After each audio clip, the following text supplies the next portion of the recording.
दादा नमस्कार. नमस्कार. आज कुठेतरी आत्ता या मुंबई बिनजोड असो का 3 फेऱ्याचा मैदान असो, कुठेतरी आत्ताच्या सीझनमध्ये जो पुढे आलेला नंदी असेल तो कुठेतरी उसाटणेकरांचा रायबा असेल, त्याबद्दल काय बोलशील? काही नाही, रायबाने संपूर्ण महाराष्ट्रात नाव केलं आणि 3 फेऱ्याचं बरेच दिवस 3 फेऱ्यामध्ये डाऊन होता बैल, पण आज गुलालासाठी पात्र झाला आहे. आनंद आहे. कुणासोबत पळाला काय झालं सांगशील एकदा?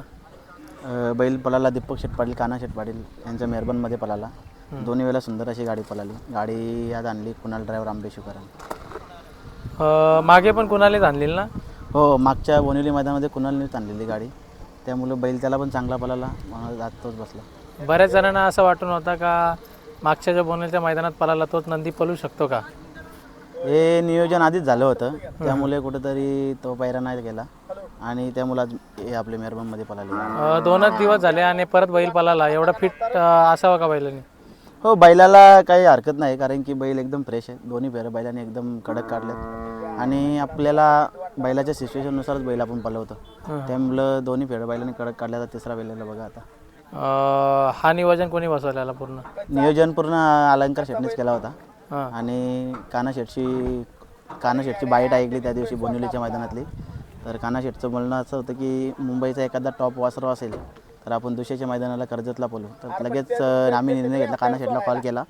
कुठेतरी बिनजोडला नियोजन थोडं होत नव्हतं, लगेच कान्हा शेटने एका फोनवरती बैल दिला, त्यांचे बी धन्यवाद. म्हणजे बाईट ऐकून तुम्ही त्यांना कॉल केला आणि तुमचा पायरा झाला? हो, बोनिवली मैदानाची मी बाईट ऐकली, तसंच अलंकार शेटला सांगला की बाबा असा असा बैल आपल्याला घालायला लागतो. लगेच त्यांनी कॉल केला, एका शब्दावरती बैल लगेच दिला आपल्याला. आजच्या मैदानातला किस्सा वगैरे काय सांगशील? काही नाही, आज किस्सा म्हणजे आज थोड्या सेमीमध्ये थोडी गडबड वाटत होती आपल्याला, कारण की सर्व गाड्या टाप होत्या, पण बैलावरती विश्वास आहे.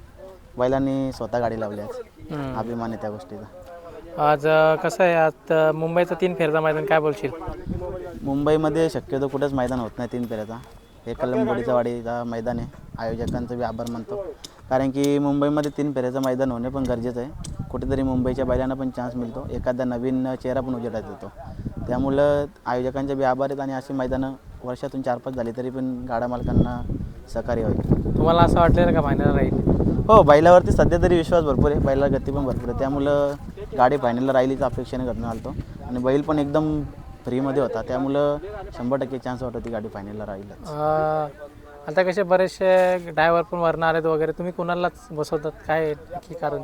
काही नाही, कान्हा शेटचं म्हणणं बी होतं की कुणाल बसू, ठीक आहे, आपल्याला ड्रायव्हरचा काही नसतो, कारण की आपल्या गाडीवरती प्रत्येक बसणारा ड्रायव्हरला बैल पळाला आहे. आणि आमचे अक्षय ड्रायव्हर धारपूरवाडीचे ते सुद्धा आले होते. आज त्यांची पण इच्छा होती बैलावरती कुठेतरी बसायची, पण काय दोन्ही मालकांचं म्हणणं झालं असतं त्यालाच बसवणार, त्यामुळे त्या कुणाल ड्रायव्हर बसला. सुट्टी कशी झाली काय आज? सुट्टी काय ना, सुट्टी एकदम व्यवस्थित झाली. आज दोन्ही वेळेला सुट्टीला हरीश गायकर बोलवली होतं आणि सागर कालबर आलपरवाडी, एकदम सुट्टी व्यवस्थित झाली आणि गाडी अतिशय सुंदर पळाली. तुम्हाला वाटलेलं का या सीझनला रायबा एवढा पळल? हो, बैलाचा मागचा काल पाहूनच वाटत होता की बैल जसा वयात येईल तसं तो पळतच जाईल आणि बैल तसंच करतोय, जे आपल्या मनात वाटतंय तसं बैलाचा घडत चालला आहे, त्यामुळं बैलावरती विश्वास रोजच्या रोज वाढतच चालला आहे. 1 नंबरच्या गाड्यांमध्ये आता बैल उतरत चालला आहे? हो, 100%. आपण आत्ता ज्या सीझनला 2 महिन्यामध्ये गाड्या केल्यात, सर्व 1 नंबरच्याच गाड्या केल्यात आणि नंबरच्याच पायऱ्यामध्ये पळतो. बऱ्याच जणांना असं वाटलेलं का मेहरबान ट्रॅक्टरच्या मैदानासाठी गेला असेल, पण असं नाही झाला, तो मुंबईच्या मैदानाला होता. हो, कान्हा शेटने तिकडचं नियोजन न करता, कोणत्याही प्रकारची बक्षीससाठी लालच न करता मुंबईमध्येच बैल ठेवला आणि मुंबईच्या बैलालाच बैल दिला, या गोष्टीचा आम्हाला पण अभिमान आहे आणि कान्हा शेटचा बी धन्यवाद मानतो. बरं नियोजन तुमचा बसला. एकच समजा मेहरबान नव्हता पायरा, ते तुमचा पायरा याच्या अगोदर कोणता झाला असता? काय संभावित पायरा घरचाच होता काय?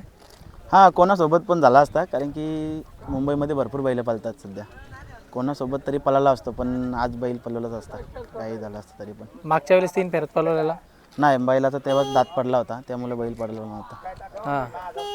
आज थोडं ऑब्जेक्शन आलं होतं बैलावरती की प्रत्येक जणाचं म्हणणं होती बैल चौसा आहे.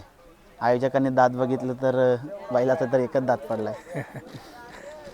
नाही वाटून नाही होतं ना? नाही वाटून नाहीत, कारण की बैलाची फिटनेस, बॉडी फिटनेस तशी आहे. अजून पण कोणाला वाटणार पण नाही की बैल अजून एकच दात पडला आहे. एवढे दिवस तर आदतच होता, आता दुसऱ्यात पदार्पण केलं आहे आणि मुंबई गाजवतं. आज काय भविष्य आजचा काय? काय नाही, आता फायनलला राहिलो याच गोष्टीचा बस, यानंच खुश आहे. कोणताही हो, नशिबाची साथ असेल तर काही होऊ शकतो. बघूया आता फायनल पळाल्यानंतर समजेल. किती तासात आहे? 2 नंबर तास आला आहे आपला. म्हणजे हा एक बैल आहे, बाजूला एक बैल आहे. हा, हे काय टेन्शन नाही. म्हणजे मेहरबान या साईडला राहील का या साईडला राहील? हा, मेहरबानचा उजवा खांदे मधला तो 1 तासाच्या आतमध्ये हा राहिला. तिकडे राहील आणि हा आतला आहे. आतला या बाजूला ह्याची कोणती गाडी आहे याच्या?